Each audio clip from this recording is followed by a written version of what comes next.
Hey there, everybody. Welcome back to the Planes, Trains, and Comic Books channel. My name's Matt, and today we're going to review Mindset number 1.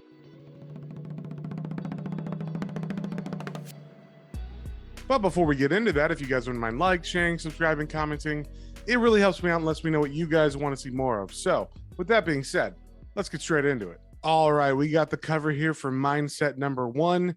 It is a Vault comic, and it is by Zack Kaplan and John Pearson. And on the first page here, we start off with our main character, Ben, and he is being interrogated by the police. Apparently, Ben has committed murder tonight, and his only defense is that he was mind controlled. And we find out that the man Ben supposedly killed is an investor in his tech app called Mindset.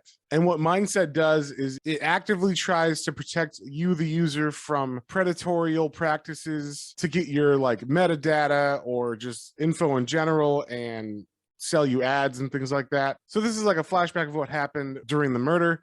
But apparently Ben was on a cruise ship with his investors and everything because his app has taken off and he is making lots of money. And apparently Ben, from what he says, is under mind control, takes a fire extinguisher and beats his biggest investor to death, and then also throws him overboard. Then we cut to a few years ago where Ben is in college in Stanford. Him and his two developer buddies have developed what ends up becoming the Mindset app. But originally they just are pitching it and no one likes it. Everybody thinks it's stupid because it won't make any money because it literally blocks all the ways that normal apps make money. So his day's going bad anyway because the grant judges he was pitching that idea to basically told him his app is not good. But his day becomes even worse when he gets a call from his neuroscience teacher telling them that he is not going to graduate because he missed a certain lab on a certain week and he needed that lab to pass the class in order to graduate. So Ben kind of begs and pleads to the professor, and eventually the professor tells him, if you can get it done tonight and find someone to let you into the lab after hours, then you can complete it and I will pass you if you hand in the work for it. But it has to be tonight. So after calling every TA that he had the number for, he finally got a hold of one guy named Eaton. So he meets Eaton at the school and also his two buddies that are his app developers, because I guess afterwards they're supposed to go to a party. So once he gets let into the room, Ben kind of informs us on what his lab is for the neuroscience class. And basically it's a light and sound generating algorithm that you sit in front of on the computer and you put your hand in a shock generating cuff. And when you hit start, the algorithm generates a random mixture of light and sound. And it's supposed to see if you will unconsciously shock yourself. So basically mind control. It's using light and sound to control your mind.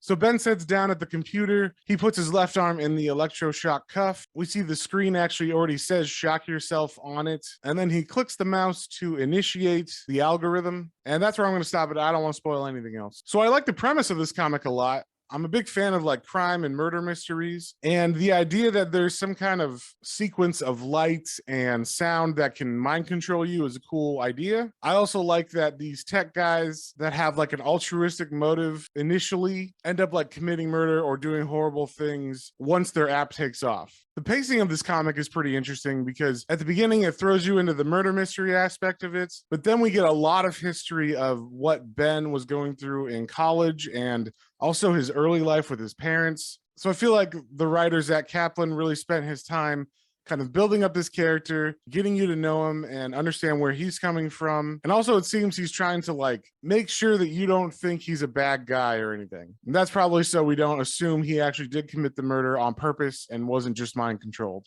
The art in this book was really, really cool. I thought it was very, very Bill Sienkiewicz-esque. It was very creative, and there was a lot of different kind of panel layouts and page layouts that were pretty cool to read and very interesting just in their graphic design. So I enjoyed this comic a lot. I really think that this series is going to be a good one. So I'm definitely going to continue reading this one. So I'm going to give this book a 4 out of 5 stars. I thought it was a solid read. It's a good 30 pages long. So it feels like you get what you pay for. And I can't wait to find out what happens in the next issues. So if you saw anything you like, definitely go pick that up at your local comic book store. And we will see y'all in the next one.